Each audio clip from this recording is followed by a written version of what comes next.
We want these guys to never leave us. And most of us, in the blood, and us don't know. Peace, we want peace, and liberty in this world.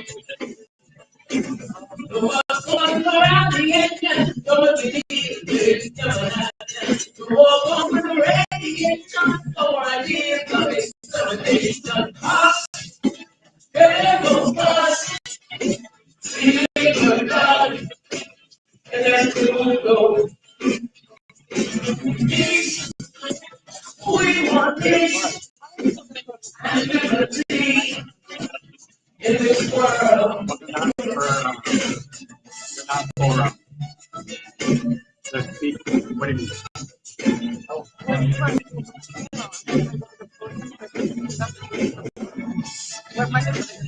You can look when the mic compares with the mic. And the interpreters would like to use them having one mic.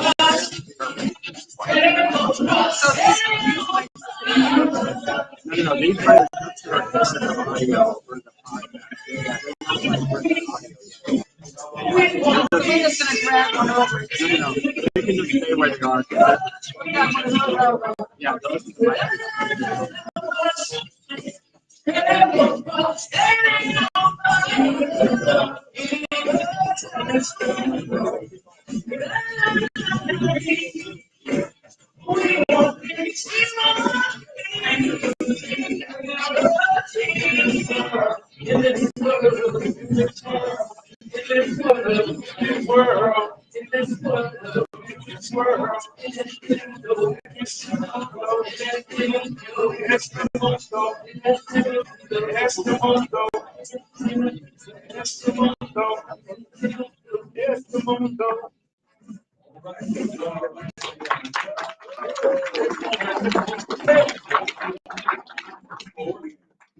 Everybody ready to move forward?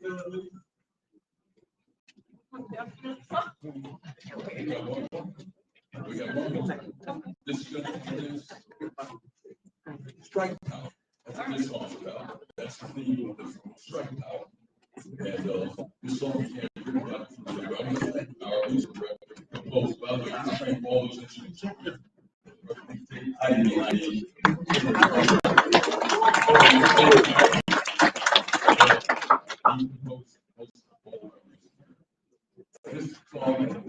You don't make a dime. This is in James Brown style. So you have to slide across the floor. It's also called a response. So when we say you better check yourself, you want to say check yourself. Before you drink yourself, breath yourself. You better pump your brakes. Don't make a big mistake. Hit this mistake. Because you don't make a dime unless we move. You don't make a dime unless we move. We wrote this song. I was in a meeting. We were in a meeting at my job space, and the supervisor told us, "You should be happy just to have a job." And so this song came out. She was laughing out the room. This is inspiration for this.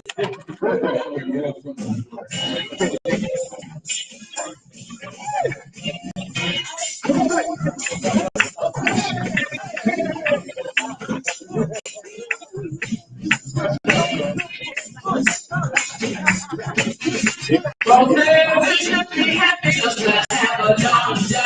Hey, better get your plate right out and beat the time up. Or be a better friend to you know, baby, it's down, but the best we do. You know, baby, it's down, but the best we do. I think you know, baby, it's down, but the best we do. You know, baby, it's down, but the best we do. Your world is got to increase. Shall all the be all profits paid. Don't let it get better, break it down. You don't make it down, but yes, we do. You don't make it down, but yes, we do. I said you don't make it down, but yes, we do. You don't make it down, but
Hey everyone, so my name is Ron. This is Penny. We're here today. We're with the languages.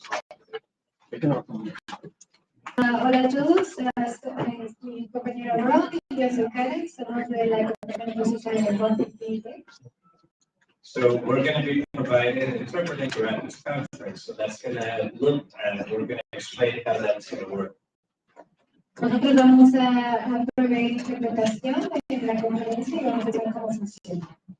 So first of all, for the panel tonight, there will be people speaking in English and also people speaking in Spanish from the panel. Panel de hoy en la noche van a haber personas hablando en inglés y personas hablando en español del mismo país.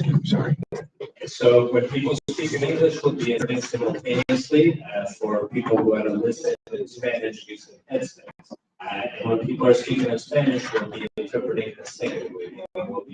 I'll be using the microphone to relay that into English for the rest of the people. Entonces, cuando las personas hablan en inglés, vamos a interpretar simultáneamente con el equipo y los audífonos en español. Y cuando las personas hablan en español, vamos a interpretar por el micrófono de la persona. So during the conference, when we have panels with smaller groups, we will be providing headsets for everybody who is not bilingual in both English and Spanish, so that we can have fluid conversations among people that are present, and people can speak up in whatever language they feel free to want to speak up in, and we'll be just interpreting that simultaneously. Ahí durante la conferencia, cuando tengamos la interpretación, vamos a interpretar de los dos idiomas, inglés y español, en inglés, para que sea una conversación fluida. We also want to remind people to not speak too fast, so that we can do a good job interpreting, and also speak in one person at a time, so we don't have to choose two words interpretation. Y les pedimos a los panelistas que hablen despacio para interpretar y que hablen una persona a la vez para no tener que elegir. Yeah, so that's it. Thank you. Thank you very much.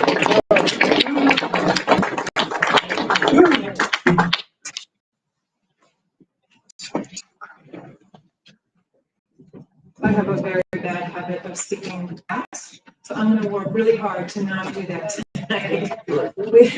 We have a really wonderful panel tonight to talk about striking and power striking. So I'll start with, good evening, sisters and brothers. We're really happy to have you here. We're really excited about this school and about tonight's panel. I'm Libby Devlin. I'm a retired union organizer. The last job I had was as the National Collective Bargaining Director for National Nurses United. I'm also on the coordinating committee for the Southern Workers Assembly.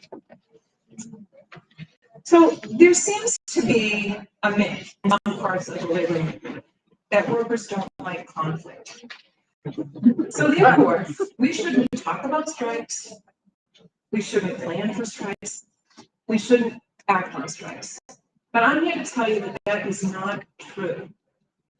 It is true that workers don't like conflict, that they think they might lose, but they really like conflict, that they think they might win. So let's talk about how we go about winning. Tonight we have presentations from 7 different people here, talking about their experiences fighting and winning. In my 40 years in the labor movement, I worked on maybe a couple dozen strikes. Some were big, some were small, but the successful ones had a few things in common. The really successful ones were that workers decided we've had enough and we're going to work together to change. So the demands and the tactics might vary. It depends on the situation, right? But in every case, the workers shared an underlying strategy that they were organizing for power and were forcing the employers to agree to things that they did not want to agree to. So a couple of examples. The first one, the more coordinated and broadly based, the better it's going to be. So coordinating multiple locations, I'm looking at you, Starbucks. When you coordinate multiple locations, it's a key component of exercising power against a difficult employer. So when building janitors in Boston went on strike, they're spread all over the city, all different commercial offices. They were striking for better wages and paid sick time.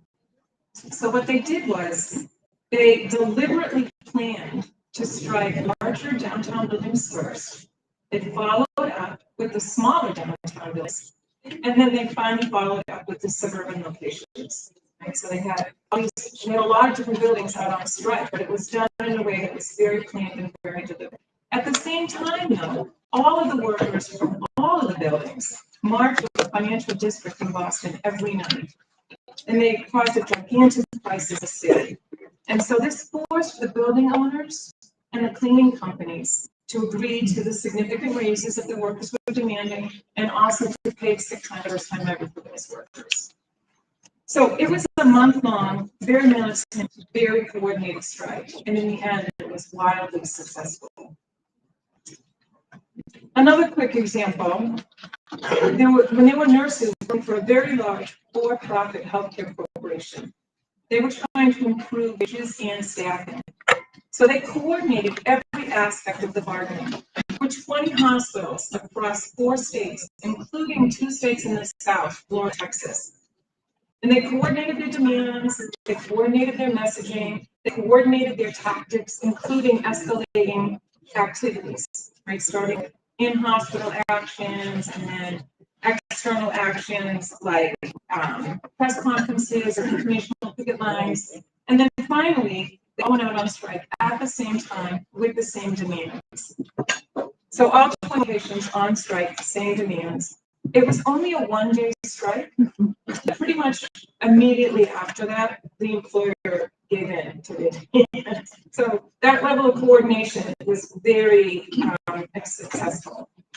So we can see that even though those tactics were different in those 2 situations, they both were about multiple locations, coordinated strategies, coordinated activities. And the same can be true for really any industry. So ask yourself these questions when you're thinking about a strike. What is the highest level of coordination that you can put together? That's one question. Have you built escalating tactics that into your plan to increase the number of locations and to increase the pressure on the employer, but also to increase confidence of the workers who are thinking about the strike? And then you have enough locations and worker support to make the employers react. In other words, can you cost them enough money that they're going to agree to your demands? Now, interestingly, sometimes justification for a strike can make the boss agree to things, really important demands that they don't intend to agree to, because they want to avoid the pain that they think is coming from the strike. And so we're going to hear about that. Sean, we're going to hear about that tonight in relation to the UPS not strike. And they were for a strike. The company knew they were ready for a strike, and the company caved. So we're looking forward to hearing about that. So here's another big question. Can a strike happen without a union being certified and recognized? Although it depends. Let's just say depends. So you have to ask yourself the same questions. How much power can you put together? Do you have multiple locations? If you know a big employer taking part in a strike, can you coordinate your escalating actions, your messaging, your demands, and basically can you shut them down? And if the answer to all of those things is yes, then absolutely you can strike. And you should prepare to strike. Like even if you don't, if you have to, you should prepare to strike. But even if you can't answer those questions, yes, it's still important to have the discussion about the strike, because it's a valuable thing that the thing that's valuable about that discussion is that another thing that successful strikes have in common is that if the workers don't already understand this in a strike or in big discussions about strikes, they will develop a clear understanding that they are the working class and that their interests are not aligned with the interests of the capitalist class. That's an important thing for people to understand. So they learn how to build power, they learn how to use it. They act in solidarity with their co-workers. They're clear-eyed of who stands in the way of them getting what they deserve. And we can see what happens when people don't have that understanding. 2016 election, the whole shit show we got going on in this country right now. people understanding that their interests are not aligned with the capitalist class. And we're going to be talking about that later this weekend when we talk about what we need to do to plan for 2024. So, in short, a strike is a very powerful tool. All workers have a right to use it. Discussions about how and why we go on strike are critical discussions to have both in the organizing campaign prior to any recognition of the union or prior to any kind of a strike. It's also critical to have it during the bargaining campaign. To take strike off the table as a tool that you will use is completely empowering to the employer, which is not what workers ought to be doing. So I'm really happy to be introducing several people tonight that are going to tell you about their strike, how they use power, how they include things in their lives. And we're going to start with somebody from the Teamster from UPS. So Sean Williams is a native of Savannah, Georgia. After graduating from high school, he enlisted in the United States Navy, where he served 10 years and attended St. Louis University. Following his naval service, he was employed by the United Parcel Service in November of 2000, so a long time.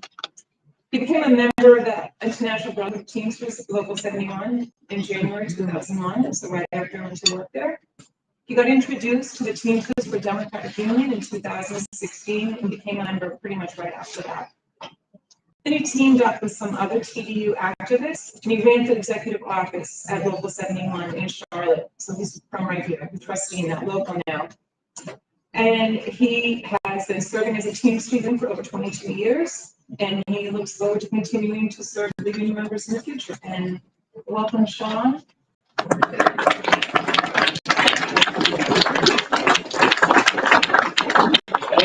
Thank you. It's wonderful for me to be here today. I'm glad to be here with you guys. I had a whole regular speech that I wanted to do, but I mean, you guys are like family. So I'm gonna say this here. Is there any troublemakers in the house?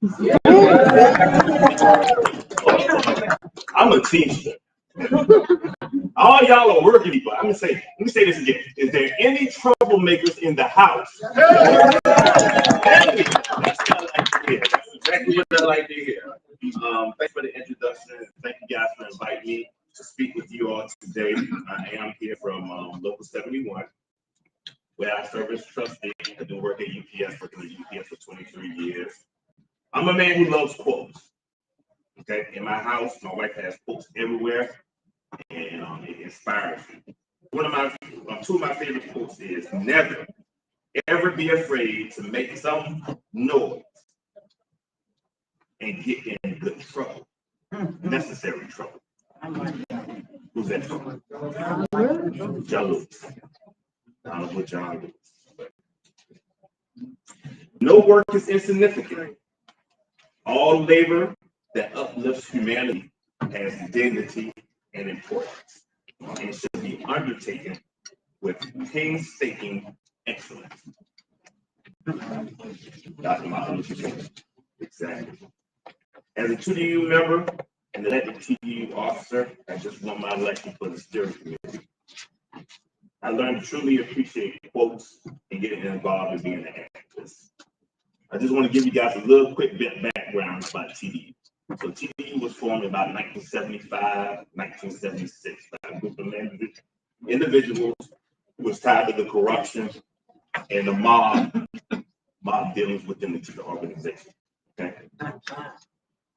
We don't have the mob in the organization anymore, but we do have a different kind of mob. Y'all know what kind of mob we have now? It's called Wall Street. Wall Street. Everybody's. So the mob was like a parasite on the union. They take our money, take our money, take our money, take our money. Did nothing for us. Did nothing for us. So when they formed this organization, what they wanted to do is educate, organize, mobilize, and communicate to all the Teamster individuals so that they know what their rights are. Some of the things they won as an organization was the one the right to vote. A lot of people don't know that in Teamster organizations back before 1989, you did not have the right to vote. Speaking too fast. You did not have the right to vote. We won the right vote because every member deserved to have a voice. You deserve to have a voice. In any labor organization, your voice matters. Why does it matter? Because you are the workers that are making profits. Hold your hands up. Those hands are the hands that reach the palms to everyone on the 15th floor. Those hands. All we ever ask for as laborers is to have a fair wage, to be considered and have a safe workplace, have health care for our family, so that we can support our families. That's all we ever ask for. I didn't ask for anything else. Reset, R-E-S-P-C-T. We have about 340,000 members within Teamsters. Half of them are part-time, half of them are full-time. Here in Charlotte, we have about 1,800 Teamsters that work in the US. About 5 years ago, the previous administration within our International Brotherhood of Teamsters, you guys probably know his father, Jimmy Hoffa. The real Jimmy Hoffa. His son is James Hoffa. He jammed down a substandard contract for us in 2018. Me and my colleagues, we got together and band with other connected individuals on a Vote No campaign on the last contract. We had a rule in our constitution within the Teamsters of Brotherhood that if we vote a contract down, the powers to be, which would be our president, Hoffa at the time, if 2/3 of the electorate don't vote, he can approve over us voting it down. And that's exactly what he did. So now you got 340,000 angry ass Teamsters. And we exercise our rights. For the next 5 years, we organized ourselves to elect new leadership. Through TDU, we formed the slate, the Oz slate. I'm sure you guys seen on the news or on the internet, Sean O'Brien. He was on the Hoffa side, believe it or not. And Fred Zuckerman was on a Teamster United side, which we aligned with within TDU. But we married together because we had the same goal in mind. A members first campaign, where that the members can take over and demand what they deserve. Because over the years that Hoffa was in charge, he was giving back to the company. Because the company say, hey, if you guys can just give back a little bit of money or don't take these raises, it can help the company out. Hey, if you guys can, add more work onto you, it'll really help us generate more revenue for the company. And lo and behold, during COVID, the company made over $100 billion over our hands. So enough is enough. We decided to mobilize, educate, communicate, and organize. Mobilize, communicate, educate, and organize. We got ourselves together. We organized campaigns where we had webinars to educate ourselves, to talk to individuals, not just here in Charlotte, but around the United States of America for different Teamsters. We did parking lot rallies where we can get face to face with other Teamsters, like-minded individuals that knows the struggle that we're going through. We can talk about what we want in our next contract. We can submit it to our body, our elected body, so that they can hear us. Once they hear our voice and say what we want, they can do what we ask them to do. not lay down on the job. We did petitions, held rallies, speaking engagements, whatever it took to organize, educate, communicate, and mobilize our people. Many of our contract campaign activities were led by TDU members. They were on the website. So TDU and our general board was hand in hand. We worked together collectively for the members.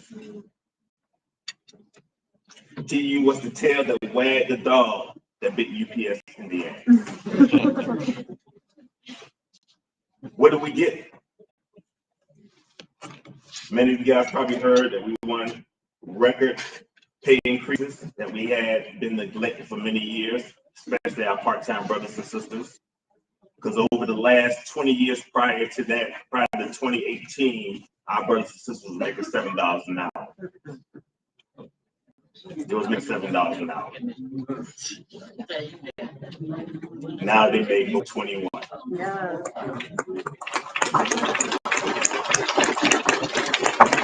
We want to end the two-tier wage system, where full-time workers put part-time workers against full-time workers. Meaning that if you're in the top pay, you get a certain amount of money, and if you just come in, you get another amount of money. That's not fair. We all do the same job. Why don't we get the same thing? Should not be a two-tier wage system. You lower the box, y'all should get paid the same thing. It's no different. We eliminated the forced overtime because we want time with our family. I love my wife. She loves to have me home. But if we're working 6 days a week, how do we have time for our family? So we eliminated forced overtime. We want thousands of full-time jobs because if you're full-time if you're part-time and you want to have a full-time job, you should be happy. You should have the ability to do it. It's not like UPS don't have money. $100 billion last year. They got the money. We established MLK Day. We did not have that before. That's a holiday that we got paid for. And we boosted our pension, which in our area, the Atlantic area, was lagging behind the national average. Because of all the closings around us, they suffocated our pension plan. So we fought to get our pension plan back the way it needs to be. So she told me I had 5 minutes, but I can go on and on and on. But what I really want to say to you all is, first of all, is that collective bargaining is your right. Every CEO collectively bargains for the contract, for their pay. So why in the hell shouldn't a worker do it? If they can ask for what they want, we should be able to ask for what we want and what we need. Right. We all won't be millionaires, but we all should be able to live in the living wage to support our family with good health care. Yeah, that part. So I ask you, and I hope that all of you, if anything you guys can learn from me today, educate, communicate, organize, mobilize. Those are your keys to success. And I got to say one more thing since we're talking about strikes. Yes, we practiced picketing, and everyone thought that was a crazy idea. But it's the threat of organizing, mobilizing, communicating, and educating our members that they saw out there practicing every day, knowing that the brotherhood was together, that we was going to stand fast, that if on August 1st of 2023, we did not have a contract that we could take to our members, we was going to walk out and no one was going to have Christmas here. So that's what I want to leave with you guys. Thanks for having me.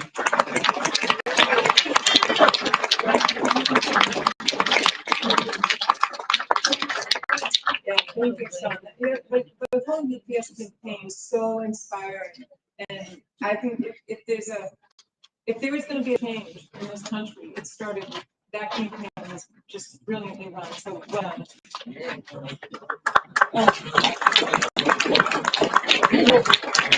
Next up, we have a really special treat for you. We have 3 women from an organization called Venceremos, which is a worker-based organization in Arkansas that works to ensure human rights for poultry workers. So the 3 women coming up, Maria Rubalcaba was born in Zacatecas, Mexico. She's worked in the poultry industry for over 16 years. Recently, Maria became a worker leader who helped organize over 300 Tyson workers in Van Buren, Arkansas. All right, Maria.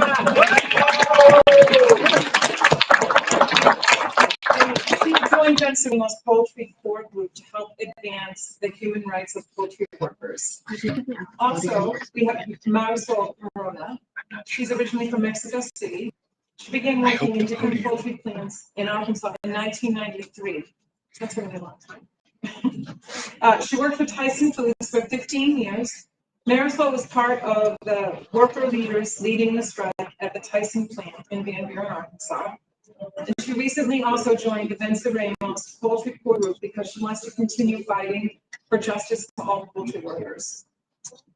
And we also have Magali Dicoli, who's an organizer with Venceremos. So I'm going to have the 3 of them come up and talk to us about organizing and the strike. And come on up.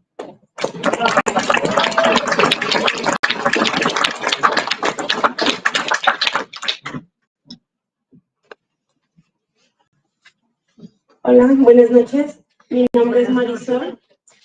Yo vengo a platicarles cómo comenzó nuestra lucha para cuando la compañía de Tyson cerró, porque nosotros ya veníamos, desde antes de que cerrara, veníamos luchando con los problemas que tenía Tyson. Se hizo un ambiente muy hostil cuando se vino la pandemia. Murieron alrededor de 12 compañeros de nuestro trabajo y muchos contagiados. No nos cuidaban lo suficiente y nos obligaron a trabajar por más tiempo. Pedíamos que nos dieran permiso a los que teníamos algún tipo de enfermedad, porque estábamos en más riesgo, pero ni así quisieron darnos el permiso. Entonces, nos presionaron más a trabajar, y en ese tiempo la compañía hizo más dinero de lo que había hecho anteriormente, por lo mismo de que aprovecharon toda esa situación. Entonces, cuando dijeron que iban a cerrar la compañía, nos cesaron 2 meses antes, y a nosotros nos quedaba muy poco tiempo para poder ver qué es lo que íbamos a hacer por nosotros mismos, porque en ocasiones anteriores nosotros quisimos organizarnos para protestar por todas las cosas que pasaban ahí adentro, y en una ocasión llevaron a la policía para tratar de intimidarnos. Entonces nosotros sentíamos como que no podíamos hacer nada contra ellos, precisamente por su poder que ellos tenían.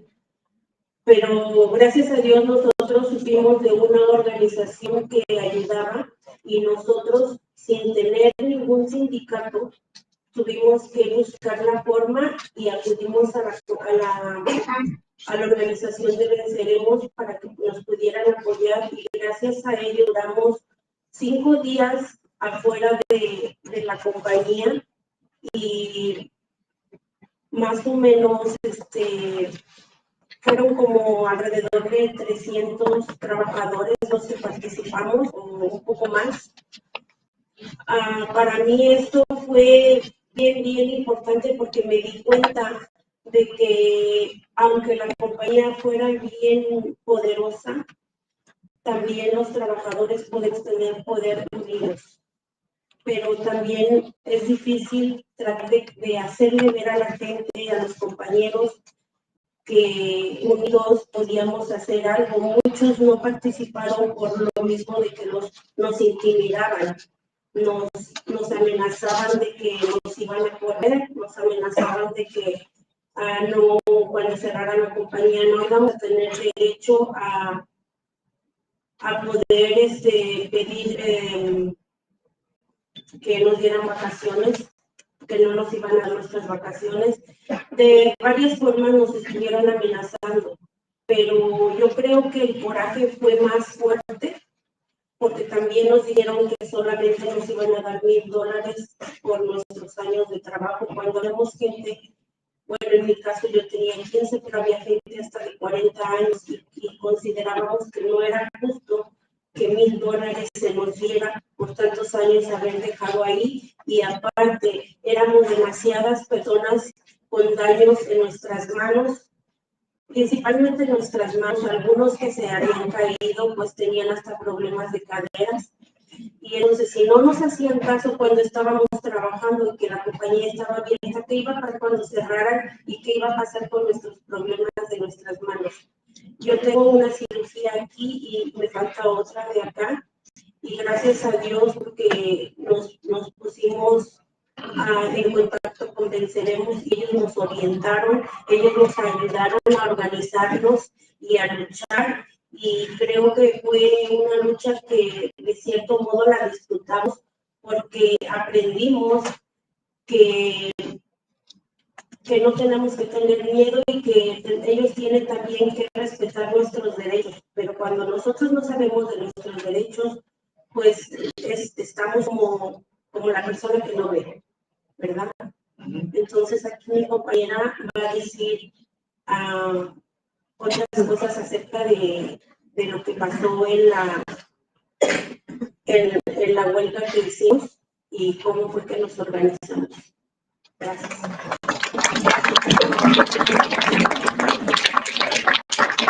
My name is Marisol, and I'm here to talk about the struggle we had to face in foods when they closed out. So we were fighting against many issues. It was a very hostile environment in many ways, and was more so during the pandemic.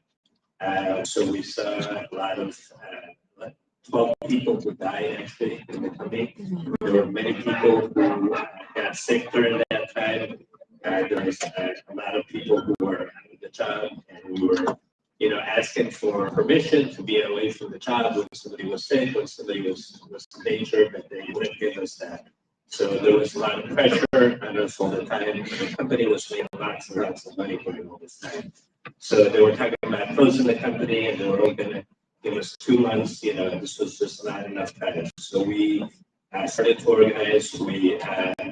They brought the police that were going to intimidate us. And we started to organize. We started to see how we could come together. We didn't have the union, but we had Venceremos. We had this organization that was supporting us. And in 5 days, over 300 workers organized ourselves.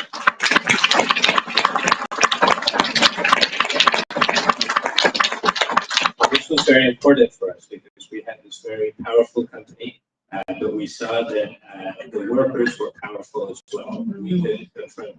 We saw that we could be unified, that we could resist the intimidations, that we could resist the threats, that we did have our rights, and they were trying to take rights away from us for vacation, from our workplace. So we had a lot of courage, and this was important because they were just going to give us $1,000.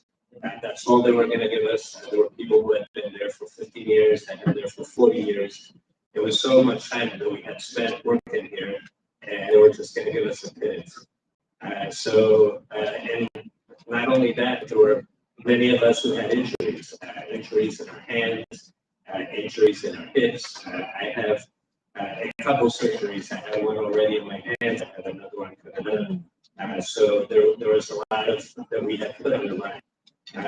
So Venceremos came and helped us organize. And we learned that we can't be fearful. We have to fight for our rights, and we have to fight for the rights because they don't see us. They don't want to see us. That's what we struggle for. And so now, my colleague here is going to talk about some other things in our community.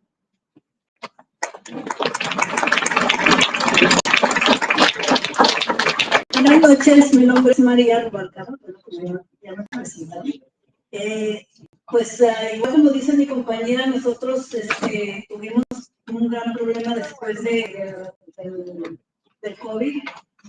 La compañía se tornó muy, todas las líneas fueron muy locas, ¿verdad? Le subieron a las líneas, había una manera de trabajo que trabajamos ahí en algo que ya era insostenible, mucha agua, mucha grasa, puede tirarlo por donde quiera, ellos, las bandas corriendo rápido, porque ellos como que Tyson solo pretendía o quería su visión era solamente el dinero. Pues eso es lo que para ellos, porque a nosotros no se nos tomaba en cuenta. En la pandemia ellos nos pusieron de lo peor, la gente empezó a quejarse, hubo muchos dañados de los brazos, como dice la compañera. A nosotros allá afuera nos pusieron muy bonito que éramos los héroes, pero después se olvidaron de los héroes, supuestamente para ellos éramos los mejores, pero pues no fue así, ¿verdad? Nos demostraron que no fue así. Nosotros cuando nos organizamos en la huelga, fue porque ya estábamos cansados de todas las humillaciones, de todos cómo nos trataban. Entonces estuvimos pensando qué podíamos hacer y pues sabíamos que solo no íbamos a poder.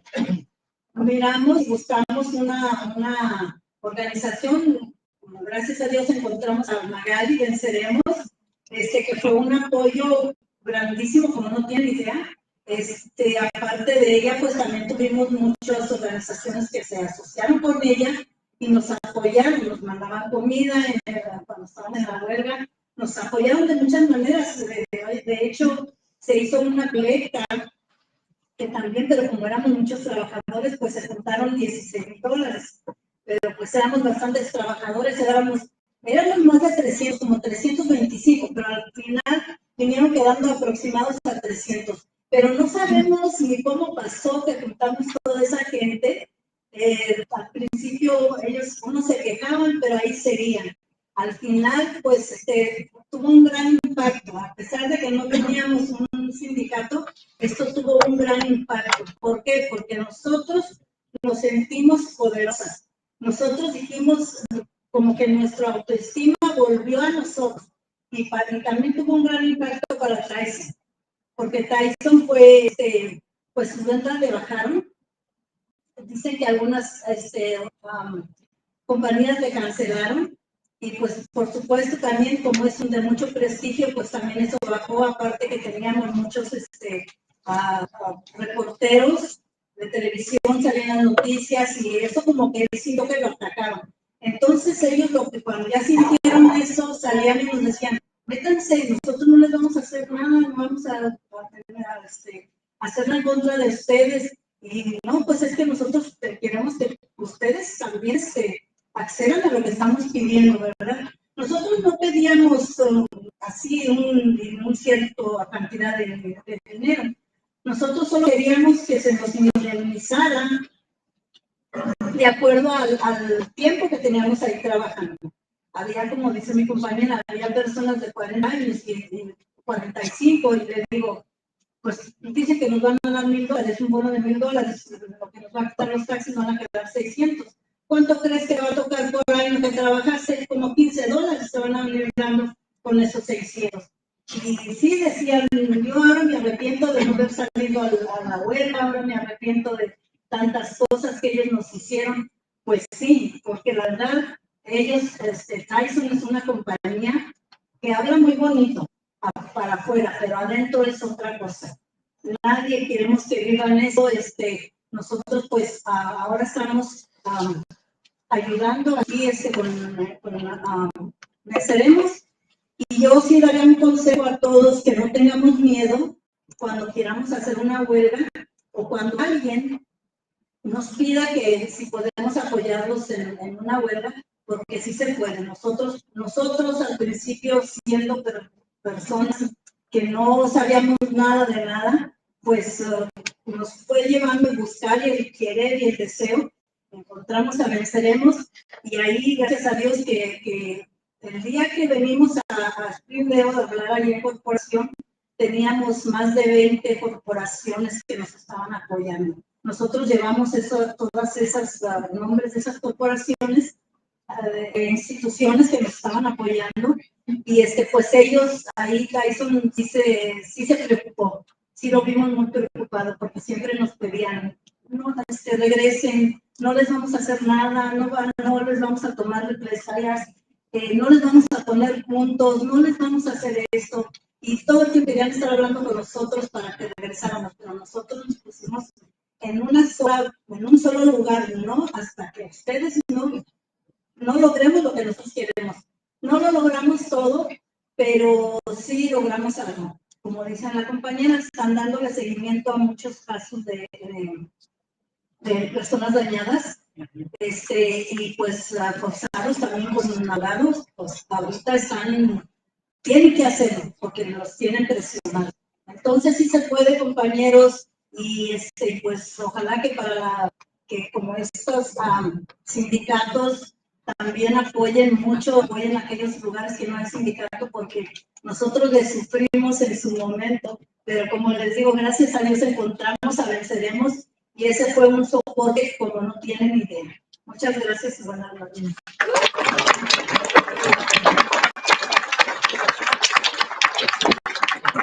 My name is Maria Ruacavas, was said before, and we had many issues, many problems that were going on with COVID. The company was really abusing workers. The line of the speeds was really crazy. It was not sustainable at all. There was lots of water, lots of grease. There were chicken just thrown everywhere about. It was just a real mess. All they cared about was the meat, and they don't really care about us. And so we had lots of people, lots of people who had injuries in their arms, and they're COVID. They were calling us heroes and all that, but of course afterwards they just forgot about us. It was like nothing happened. So we were really tired. We were tired about all the accumulations that we suffered. We were tired about the treatment we received, and we were alone initially. But then we found Mayali, we found Venceremos, and many other organizations that contributed in so many ways to the struggle that we had. So they contributed with food. We had a recollection of money of over $16,000 that was collected for our struggle. We initially had over 300 workers. It was about 325. A few of them, didn't stick around, but we still had 300 workers who stuck through the whole thing. And so this was something that we were seeing a lot of impact with the work, with the struggle, with the strike we had. We were feeling powerful. In Tyson, we could see their sales were going down. They were getting a lot of cancellations, for their products. Their prestige was going down.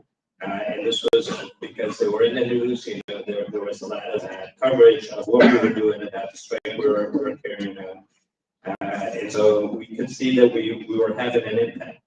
And they wanted us to come back. They said, just come back. It's okay. We're going to give you back your work. We're not going to take any actions against you. But we really stood firm. We said, no, we want to be compensated for all that time that we worked. $1,000, after you take out taxes, this is going to be $600. That's really nothing for us. And some of the workers came afterwards and said, I'm sorry I didn't participate in the strike, but it was hard, So we did do it because we pulled together. So Tyson, they like to speak very pretty. They have a nice, voice in the public. But the way they treat us internally is a whole other thing. So we see now that with the struggle we had with Venceremos, we lost that fear, and we were able to strike, and we can say, sí se puede. Yes, we can.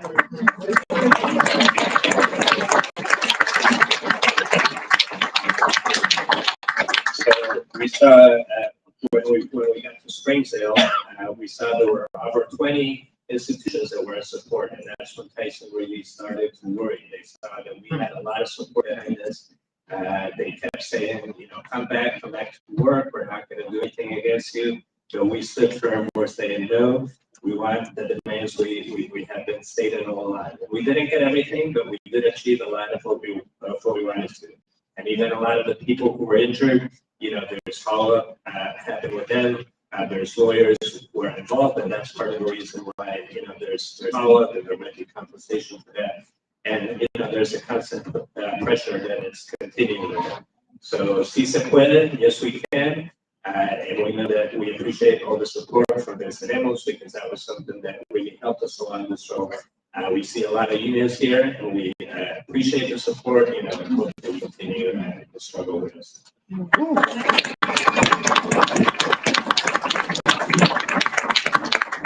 Well, my name is Magali Licoli, and I am the director and co-founder of Venceremos. Venceremos means we will overcome. And the reason why is because we built Venceremos back in 2019. I've been organizing with workers since 2013, but we organize poultry workers in the patio of Tyson Foods. Organizing with workers in a corporate town where they buy pretty much the town, the community, they silence the community. It is really hard to find any support for the workers. And so, for instance, in Van Buren is south where we are in Springdale, the home of Tyson Foods. It's been more isolated. Many of these workers came to work in these plants because of that job. They immigrated to these small towns because of that job. So for them to have that plant closed down, it meant a lot. They were close to 1,000 workers. So when they reach out to us, because we are now famous for being troublemakers in Arkansas. And organizing a lot of actions against Tyson and other smaller poultry companies. But when they reached out to Venceremos, they were very desperate because they were injured. And I mean, I'm talking like injured, like they need surgery. After the pandemic, the line speed went from 145 chickens per minute to 174 chickens per minute. So these workers have been in constant high speed processing. So in Arkansas, there is only one unionized plant, and the union doesn't really work to bring more unions to other plants. So these workers feel pretty much alone. So when they reach out to us, I met with them and they didn't really understand the rights. They thought that going on a strike is illegal because Tyson used the police before to make them go back to work. And so they thought that it was illegal. So when I started to educate them about their rights and their power, it didn't have anything to lose. And they were on going on strike, and we were like, just let's do it. We don't have a union. The union is not even here to support us, but we're gonna do it because we need to show Tyson the power of workers. Tyson needed to know that these workers have a voice, that these workers were not afraid, and that these workers were not alone. And so through that action, actually, I mean, Tyson got pretty scared because they control the state of Arkansas. They have a cozy relationship with the politicians. They lobby constantly to the state of Arkansas to decrease or benefits to workers. So obviously for these workers, this type of support means a lot. And for us to be fearless, a lot of leaders in Arkansas are even afraid to go against Tyson because they're afraid of finding a job because everybody pays so much respect to this company that continues to humanize our community. And so for us, it was more than the struggle. It was a point to make that this is not going to be continued, that it's going to be a continuous work, and that we're not going to stop, and we're going to keep being silent, and we're just going to keep moving forward until these workers get the dignity they deserve. Thank you so much.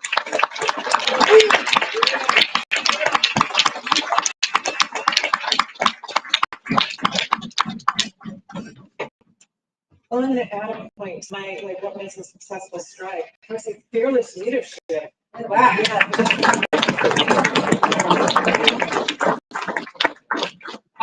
So next we have Billy Randall.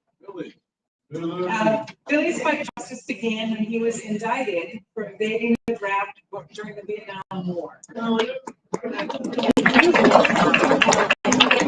He was raised in the Bronx. Billy galvanized factory workers as a labor organizer when he was still a teacher. He always had an affinity for the plight of the American working class. 30 years ago, he climbed into a driver's seat of a truck and fell in love with the open road. Billy co-founded the Truckers Movement for Justice, an organization of drivers, mainly owner-operators like him, who aim to improve working conditions. They hope to establish nationwide grievance protocols to address wage theft and establish minimum hourly wages and overtime requirements. Are we ready?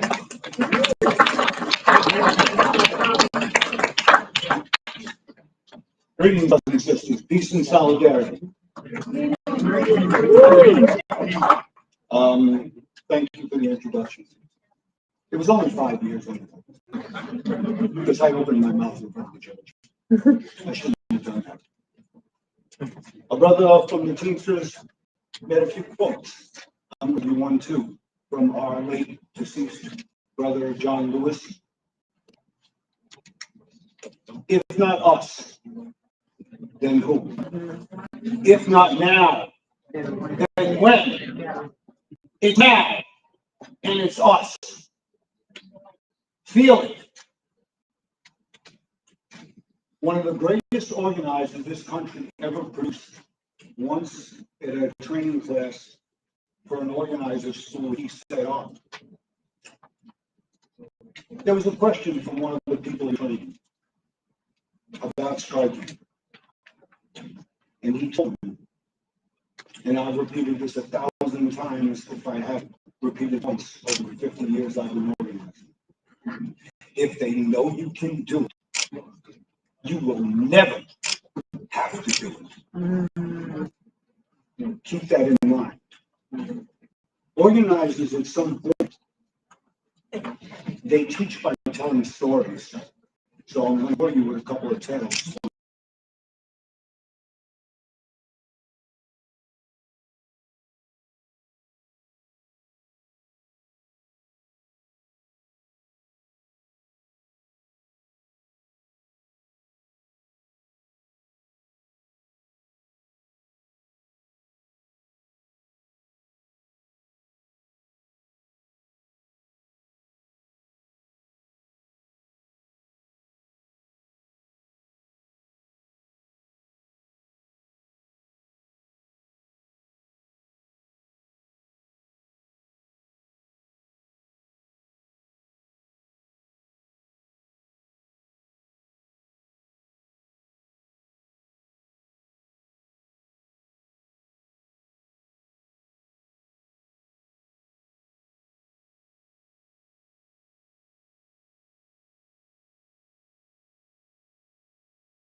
that I get at least a half a dozen of them to join the union. People company never came back. Oh, well, work the supply line. Stop playing games out here. All right? Hit them where it hurts. You can't hit them where it hurts. Find out where it hurts. The largest port management company in North America is controlled by the Canadian federal government, by its pension plan for its workers, and it's written off truck drivers millions of dollars every day because they don't pay us for all hours worked, all hours paid. Damn it. Bang them. Don't be afraid of them anymore. All right? This is war. Truck drivers are conservative people. Very conservative. In fact, the majority of them really voted for Trump and probably will again. All right? You know what? Leave the politics aside. There's one thing we understand. That truck don't move. We don't live. This is about family. This is about us, our families, our communities. You have destroyed them by destroying good jobs that existed along the logistics industry, be they longshore, be they rail, be they truckers.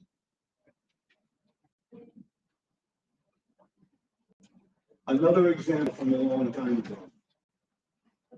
There was a worker center in New York, Restaurant Opportunity Center, that came after the Twin Towers was destroyed in the attacks. The workers' movement, they set up a cooperative restaurant which still exists today. And they led a number of organizing campaigns against high-end, well-heeled restaurants. They had one in particular that were having trouble. Our young brothers and sisters from Brand Workers, and which was a subsequent organization to the original Starbucks workers organizing, said one day, can you get 4 or 6 of these guys to come out to this restaurant? Okay, what's going on? I forget the leader of ROC's name, and I don't want to get advocating as they get older. They need some help. They're negotiating a settlement for $7.5 million, and the company refuses to budge above $3 million. She wants to know if you'll stop the trucks. So we brought a bunch of our boys in the shop, came out at about 7 o'clock in the morning.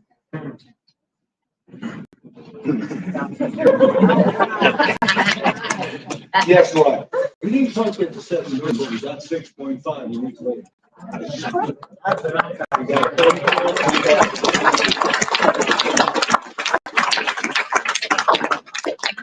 If my brothers and sisters on the road shut down, everybody shuts down. If my brothers and sisters in Mexico, part of the Mexican, shut down the border with our drivers in Texas, we shut down manufacturing. Yep. We warned the feds on May 1st this year.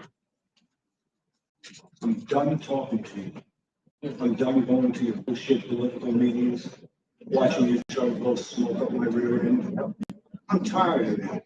You're a con game. Now we're going to hit you in con in 4 states, 5 states actually.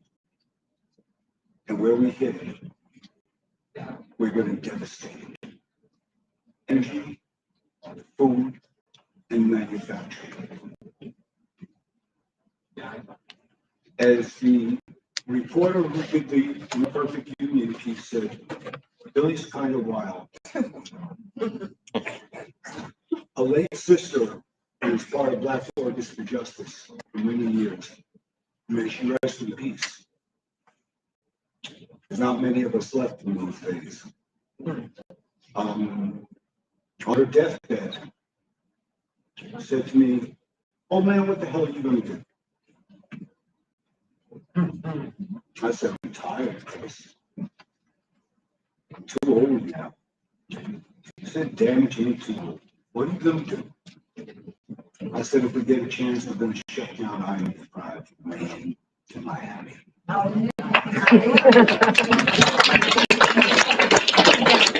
Compañeros, mis hermanos en México, Tamexun, vamos a cierrar la frontera en los próximos meses.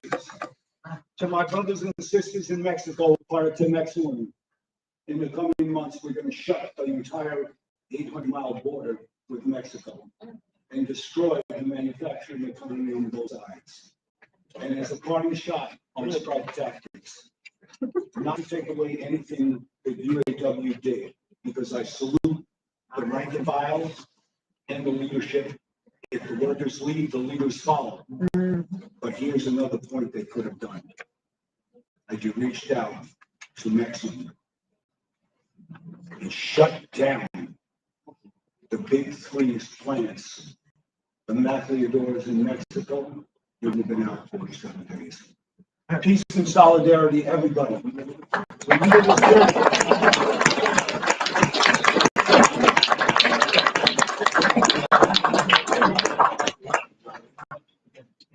Thanks, Billy. All right, so add that in, go here, Herx. Get a little list of all the things we're around here. Next up, we have Vijay Tripathi. He's a Starbucks Workers United. He's a former 4-year partner at Starbucks. He took up organizing in his store in Colombia in June 2022, shortly after joining the team. He's led 4 strikes and 3 lockouts, and brought another store in Colombia to a unanimous victory. He works closely with his brothers in the upstate, leads Southern Region SWU efforts, and continues to target other stores in South Carolina to join the campaign. Come on up.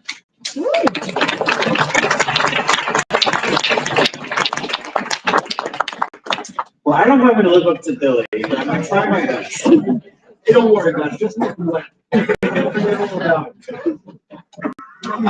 Like she said, they call us partners because we get 6 shares a year. Do you know how many shares were last bought by our largest shareholder? 7.3 million shares. And they get 6 shares a year, and that's how they can call us partners. Starbucks already has industry-leading benefits like tuition reimbursement, healthcare offerings, as well as travel reimbursement for abortion access for non-union stores. Well, do you know why we have all that to begin with? Does anybody maybe know why? Yep, there was a union drive in the 80s, and there was another union drive in the early 2000s. Push for all this for offshores. To give a little bit of history of the modern day SPW movement, this began actually as an experiment out of Buffalo, New York, for the Rochester Regional Drug Board for Workers Union. Here we are, 2 years later, 366 stores, 2,000 ULPs filed in 41 states, including DC. At that time, we've also brought Howard Schultz to the Senate Health Committee in March of this year. Multiple senators in that time recognized Howard Schultz's blatant twisting and simple disregard of federal law principles. His own foundation found Starbucks to be one of the worst violators of federal labor law. And the most recent ALJ ruling, which was our very first national ruling, has an entire page dedicated to reference UOP violations. Starbucks has created one.starbucks.com as a propaganda site for partners to look at to see maybe why they shouldn't unionize their store. On the site, you'll find things like them disregarding our bus tour, then announcing the NLRB. You'll also find on that page that Starbucks wants to bring a NLRB ruling up to the Supreme Court. Reinstating first. The Memphis 70 may have heard them in the news. They were one of the very first group of workers to be fired. They have been since reinstating their stores. Starbucks is bringing them up to the Supreme Court over back pay. Maybe thousands of dollars to Starbucks. Yeah. So, like Billy said, hit them where it hurts. We had a call last night regionally, or nationally, excuse me, about 3 of the big pillars that we're trying to really shoot for this campaign. I know some of you are probably watching, so I won't give away all of our secrets, but let's just say Melody Hobson, wife of George Lewis, I sat behind her in the Howard Schultz hearing.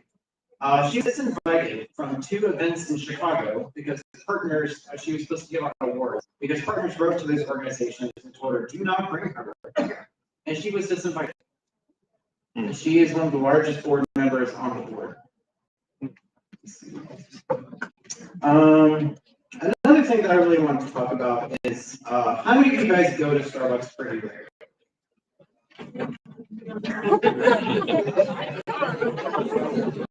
Probably a lot of you in this room.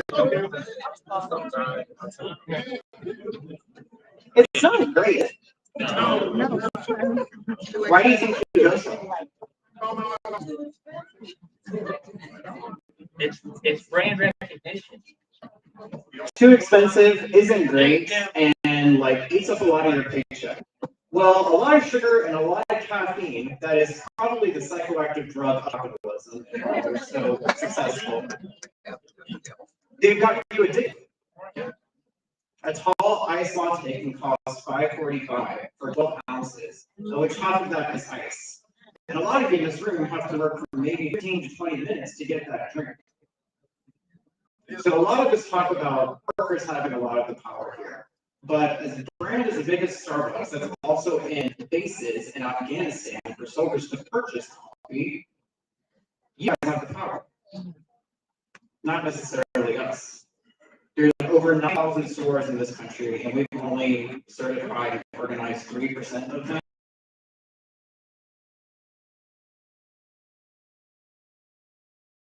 In profit, not just revenue, every quarter. So you guys have to make that conscious decision. Support your local coffee shops instead, and tip your baristas, because that's what we do.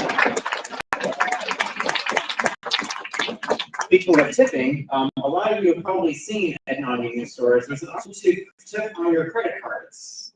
Guess whose store does not have that? Unionized store. My specific union store, and 100 union stores across the country are certified before May 3rd. They'd love to use that date. We also don't have access to travel benefits or abortion access.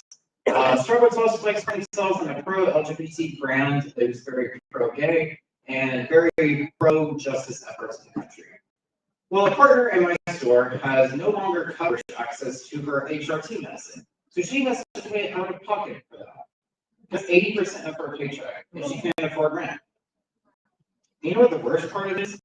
Somehow, Starbucks got a hold of her, and they turned her against me personally, and used her personal beef against me to report me to the DM for bullying her, and so not supporting the union. And I told her that's very illegal. I can't do that. I'm not Starbucks. I don't have billions of dollars and little other medicine behind me. And so after years and years of like supporting and doing as much work as I could, when that moment of like a partner does not want me here anymore, I realized, okay, maybe my efforts are better served on staff organizing other stores. So since then, I've taken on the efforts of a regional organizer for the region. We are currently organizing other stores in Florida. We got 3 new leads the other day. So right now, I'm sure you also know that Red Cup Day is coming up, or the infamous holiday Red Cup's coming up on Thursday. Hopefully, I'll be able to send you guys a QR code where on your phone, it'll find your geographic location, and it'll give you the phone number of the DM and the regional manager, plus even a store manager who's blatantly hurting their partners and not letting them live their lives and just letting them have rights. And you can call them and say, hey, your union bus is contributing to a poor customer experience and it's taking away the third place for me. They'd love to see it. Why don't you stop doing this so I can actually have a good time here and make my $6, $8 Frappuccino worth it? So I encourage you guys to really make a conscious decision to support local coffee shops instead that source from better farms who treat their workers properly, like global health, instead of slavery and exploitation. Starbucks, I know you're welcome.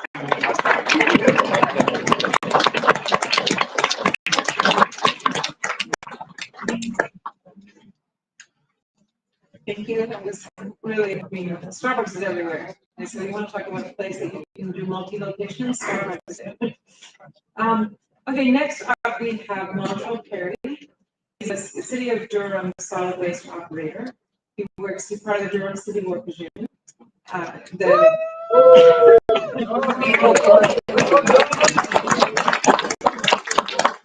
So Montrell was a key leader in the 6th Durham sanitation workers strike in September, where he played an active role in keeping unity amongst his coworkers. Let's hear all about that. How y'all doing? How y'all doing? All right. You home? Thank you. So, you know, this is organized South. We really trying to organize America. We are at war.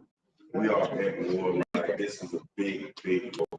Ever since they came out with making businesses count as like vote like corporations and all of that stuff back when Obama was in office, that's when you know we was in trouble. See, I remember like back in the day, people could retire at like 50, 55 years old. Now it's like 60, 65. And that's the young people. 70. By the time I get there, it's gonna be about 85. and you know, like not even like on the Trump type stuff or other stuff, but for real, I want to hijack that slow. We need to make America great again, for real.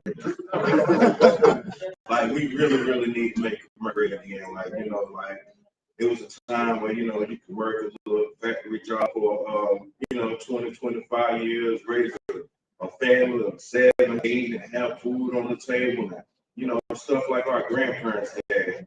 And like right now, the rich get richer and poor get poorer. And we have to do it now. We have to do it for our kids. Our grandkids is coming up. We really have to take this back because people at the top of this planet, they do not care about nobody on the bottom. People having to work 2 or 3 jobs. People can't survive to live in the city that they work in, that they work for.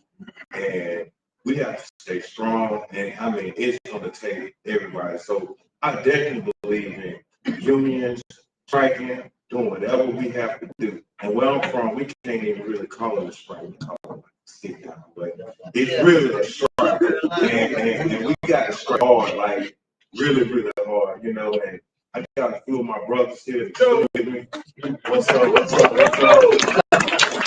They're still on the front lines, you know. You can't be afraid of your job. You know, you're going to have a lot of threats. You're going to have a whole lot of this and a whole lot of that. They do not want to see you stand up. They do not want to see you stand up tall. That's for anything and everything. Stand up for what you believe, because I remember when I was young, I was working at Duke Hospital in Raleigh, North Carolina, Duke Raleigh Hospital. They was just brought out by Duke. Now, Duke got a union. They got a big union. It's hard to get fired out there. People make money. You can bid on your jobs, different things you want to do. You know, once you get in there, you're in there. And I remember they was meeting. One day I was in the meeting. This was what I ever thought about joining a union. You know, even thought I'd be part of it. And I was like, so the union coming here? And that guy in the meeting looked at me, and he was like, don't say that around. So I'm like, what I say? Well, you know, I don't really know, like, the power and the fear people have, they're going to do you wrong, fear of a union. So it's very important. And always, if you got people around you, encourage them on the union, encourage them to be better, because we got to build this thing up from the ground up. You know, like, we organize in the South, but it's been some strikes and stuff. This is going down in history right as we speak. This time right now is going to be, remember, this is going to be great transformation where the people of this country is going to take this country back and restore the people. That's really what it's about. Yeah. It ain't about company, it's about restoring the people, restoring dignity to yourself and to your kids and for the future. And also, you know, like when I started young, you know, I've been seeing people, you know, working these companies for years, you know, they get old enough, they get ready to retire. And you know, we be penny scraping the pay Paul, trying to get a dime, extra dime. Man, so what you gonna do when you retire? I met a few guys that feel like, oh man, I'm gonna go fishing, I'm gonna go, you know, and enjoy life. And a few years later, really big. He passed away. Don't you really don't? I mean, whatever. I'm sorry, that was my friend's name. I'll speak the facts, you know. And another guy I could have used Mr. Henry too. But, they not here no more. And I just, remember them, had to retire from 2 different companies. And, he retired from one degree and I can do. I'm just like, man, I don't want to, when I get older, I don't do it like that. I got to figure out a way. Like, we got to figure out a way to do this so we can live and survive and live a quality life. This is a quality life for people. And I didn't prepare my speech because this is what I was going to do. I'm always for the little guy, you know what I'm saying? Something going on, and it's a big power and a little power. I'm always for, I want to see the little man. So this is just come natural, I feel like, no, I'm just keep from the good because it's in my heart, it's what's in my soul, like I'm there. And like, building your team, and also once you get to a victory, like I'm speaking with Don said a couple of weeks ago, what can we do to get people energized? Because people fight, not the wild, they need a deep breath, but we still gotta keep going. We still gotta keep pounding. We still gotta, don't get a victory or feel like you won, because it's still about it. It's still somebody else out there suffering. It's still a company out there getting over on Friday. And it's still, it's guys in Greensboro going through stuff, guys in Charlotte going through stuff, people that working with the state going through stuff, working with the city. And I work with the city and I work with the state. I get up at 5 o'clock in the morning every day, go pound the ground, I deal with solid waste. So we have to get out early in the morning, cold, hot. It don't matter. And rain, all seasons. And we gotta do what we gotta do. We gotta go get them cans on, kill your fingers hurt. You hanging on the back of that truck. So I gotta do this all day. And then when I get off, I work with the state. Then I gotta go now work with Durham Public Schools. Then I gotta get off. I gotta go clean toilets, gotta go clean up behind kids. I don't want to work myself, like my buddy, they do cry.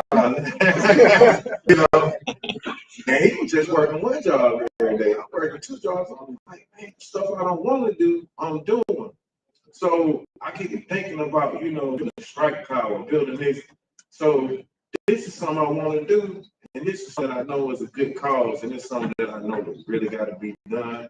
And like, we need our steppers. You know what I'm saying? We need people who will step and have a bit.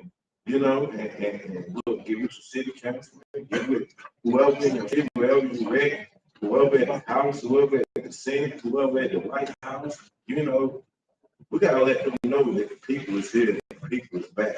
That's right. Right about now, we are on the attack. And that's what I gotta say to y'all.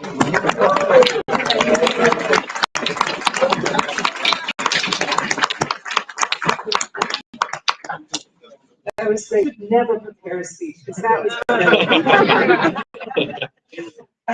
Okay, so and last but not least, definitely not least, is Pam Urban. She's from UAW Local 2404. So Pam is a first shift committee member, first shift committee person at the General Motors CCA Local 2404, right here in Charlotte. So she's with General Motors for 11 and a half years. And since her hire date, she's been a proud Tuesday member, and their local is 100% union.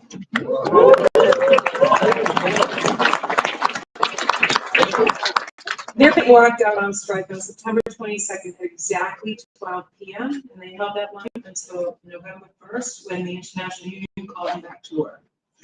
So they're in the process of voting to either approve or turn down their tentative agreement from General Motors.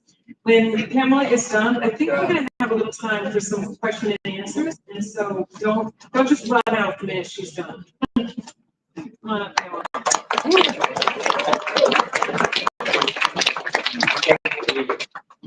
I'm really proud to be here, and I appreciate the invite to have you guys over here. I'm sure everybody's watching the news, everybody's seen us, and popping out on the picket line. And it looks frightening, and I'm gonna tell you that it's not. It is because you don't know what to expect. I want to tell you what I learned on that picket line. Sit on that picket line Thursday morning from 5:30 in the morning until Thursday night, 7:30, 8 o'clock at night, because I was a strike actor. We're very small. We are 100%. Very small. We got a little over 100 people. And to do shifts of 6 hours, we only had 3 to 4 people per shift. So I would stay out there my whole day as a captain so that I could stay with my strikers. And one of you guys, we let ourselves keep the camaraderie. Watching the other unions come and support us and walk us. Y'all just forgive me because I get emotional. I don't do speeches here. I don't write speeches. Mine is all from the heart. This is my passion. And you want to say we like to fight, let me tell you. Yeah. One thing that my local business put me in a sign, a 56-year-old woman in menopause, you don't want to.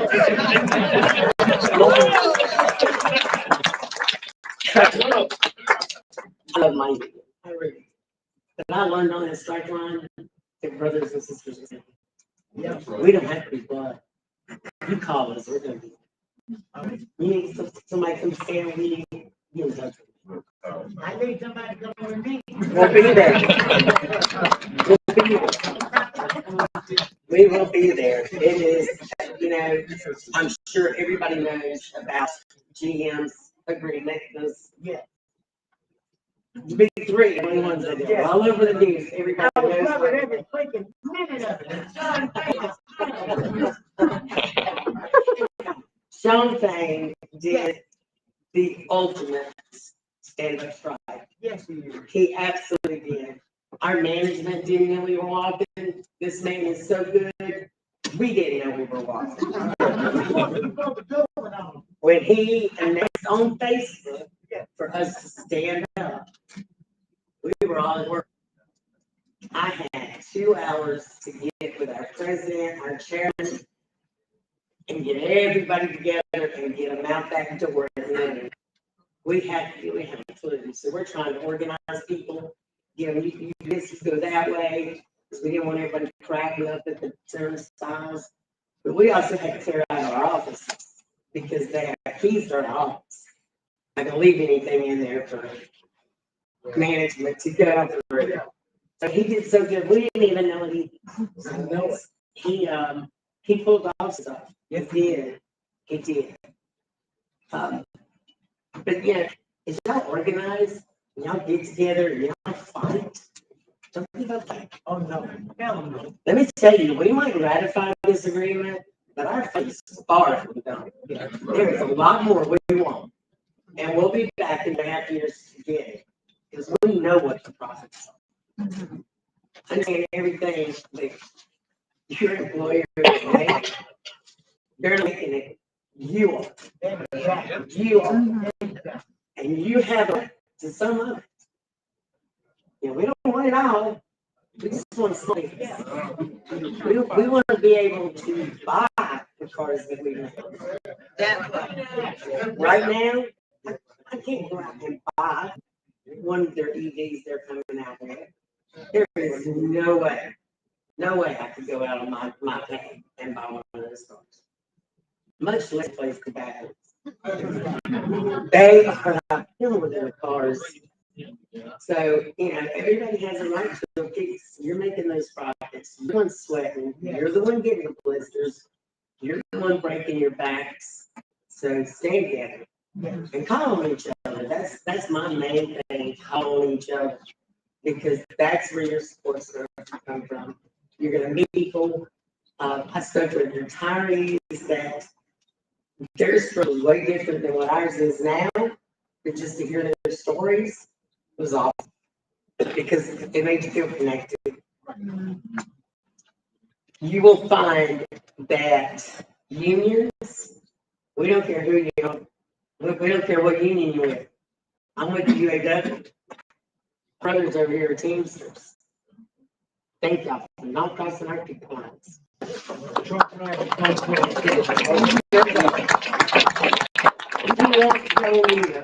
they will blow the horn and lay at you. We appreciate it. We did finally at the end of the strike, FedEx, where they don't even cross their picket lines either. They was blowing horns away from that. Yeah, that's where your power comes from, is when you unite together. It don't matter what you're in. Yeah. Because like I said, we're small and we're stuck in a cul-de-sac back behind the post office in Charlotte. Nobody knows we're there. I didn't know they were there before I got the job. Never even knew general motors in Charlotte. Nobody knows we're there. So we have to walk up to the road with the picket signs. So everybody knows, hey, we're back here. This is us. And we had people come out, and at the top of our road, we would have 3 people on strike duty. We would get our tents, and anywhere from 10 to 15 other locals walking with dogs. We looked a lot bigger than we were, y'all. We looked a lot bigger than what we are. And I appreciate that. And you guys will too. You got questions? Get some phone numbers. Make some calls. We'll help you. We will help you. We will give you all the knowledge that we've got. This was my second strike I've been through. Pretty, you know, after one, you're kind of like, well, I really don't want to do that again. Oh, we're doing that again? Okay. It's you know, it'll come natural to you. You just get up and you go to that picket line. And you call on your union family, no matter who they are, because I promise you, they're not going to drop you. You're not going to do without drinks. You're not going to do without food. You're not going to do without anything on that picket line. Because all unions have each other. And don't let the employers scare you. That is the main thing. I hear so many people say, well, I'm told I'll be fired. Ah, man. Just shake your head at them. Okay. But can you fire all of us? Yeah. That's right. Can you fire all of us?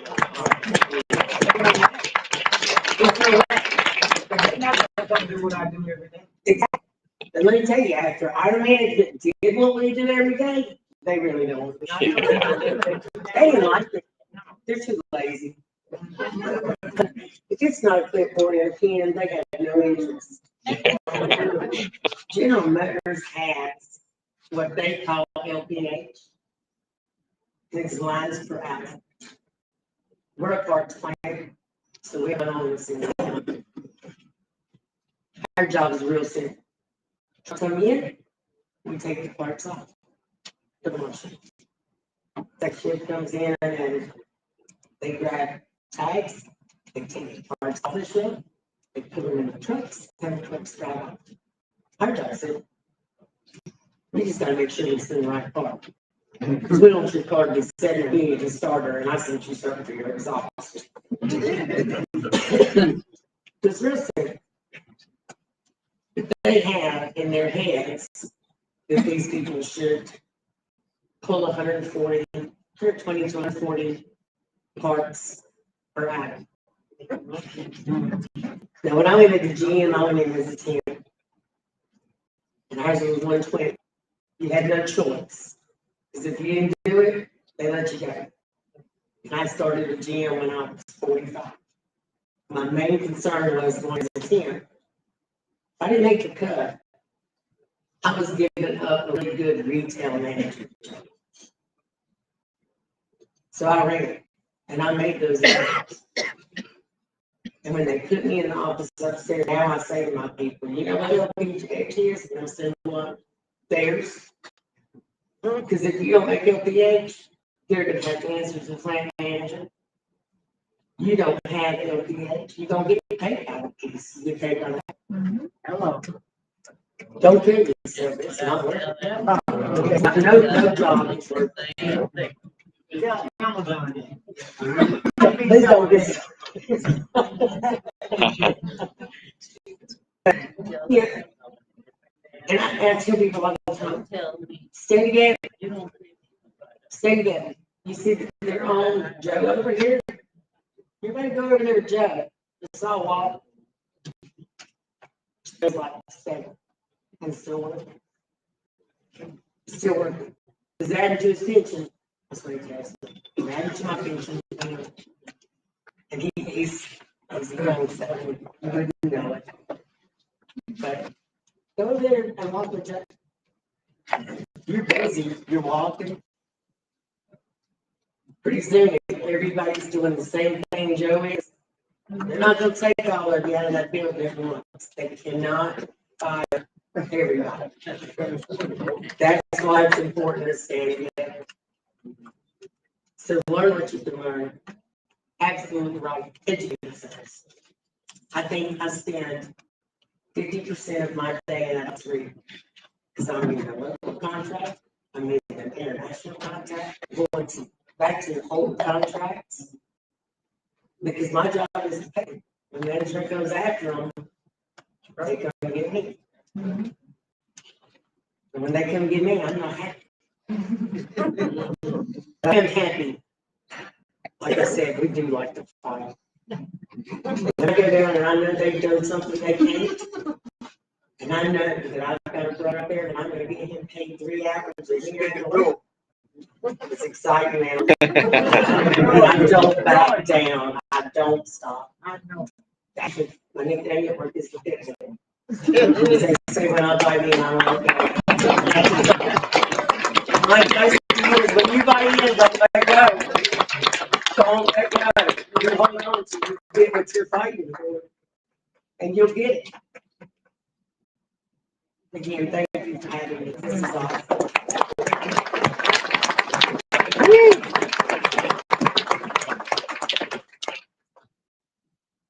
We got some power on Tano. Yes, ma'am. So, everybody here ready to go fearlessly fight and not give up? Yeah. All right. So I assume people have some questions for the panel before we end for the night. How do we do it this way? Somebody bring the phone.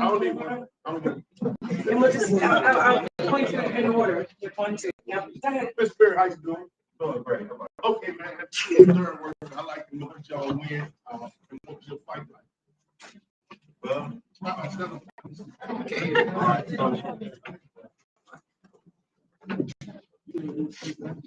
So starting this fight, got a game. A lot of guys in my department, not part of it. The budget just got passed in the city, and guys just won't feel it. Who's at the lowest of the lowest of the totem. And doing what we do, you're trash people we respect. And the person to serve, what they see. So, we felt a lot of attention. So one day we all just had our own meeting one day. Like, what we gonna do? So we had a guy, Mr. Chris, who's like, we have a little time, y'all. Figure out, we'll put this together. Okay. Then a week later, we went to pick it. And I was like, man, it's perfect time to look at the signs. Like, so, and everybody know, like, when a city passes a budget, you want anything after that budget is passed, but the most part, you're not going to get it. At least so they say. So, we started coming to meetings with and everybody just started coming collectively coming together. And we had a lot of people join, and a lot of people did join. And like I said, I make the unit strong. But and a lot of people didn't come to the meetings. It probably started out with like 5 of us, 6 of us. And you also had other people coming from public work, conventions. But so we all got coming up with a plan, and And this goes for like all the people who like the city or state workers, like if you see people coming, they don't join or they not there, please don't think. I was just telling a group of people this the other day, please don't think that once they see you for real and you mean what you say, then when you turn your back, it ain't gonna be nobody there. Because a lot of people that feel the way you feel, and they just scared. They just waiting on somebody to get in front of the ball and somebody that they need. So just because you don't see everybody, trust me, when it's time to go, when that case right and you reach out, you know, and do your due diligence, it's gonna be behind you. So don't worry about that. How much did we? We won $6.5 million for all city workers.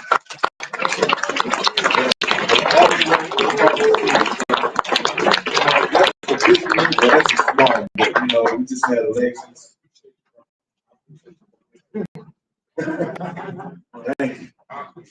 Thank you. Thank you.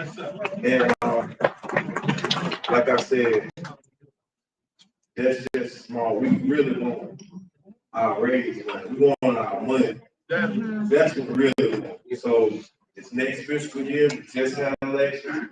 It's time for new people to start seeing this. That's what I meant earlier when I said it ain't over just because we got a little something.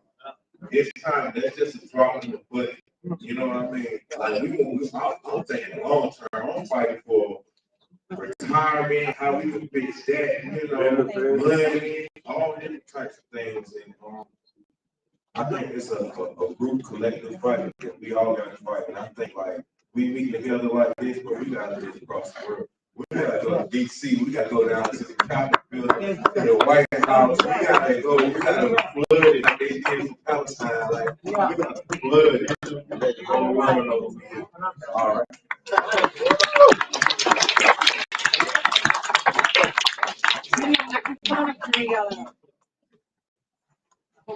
Oh, yeah, you got a big one. It's gonna.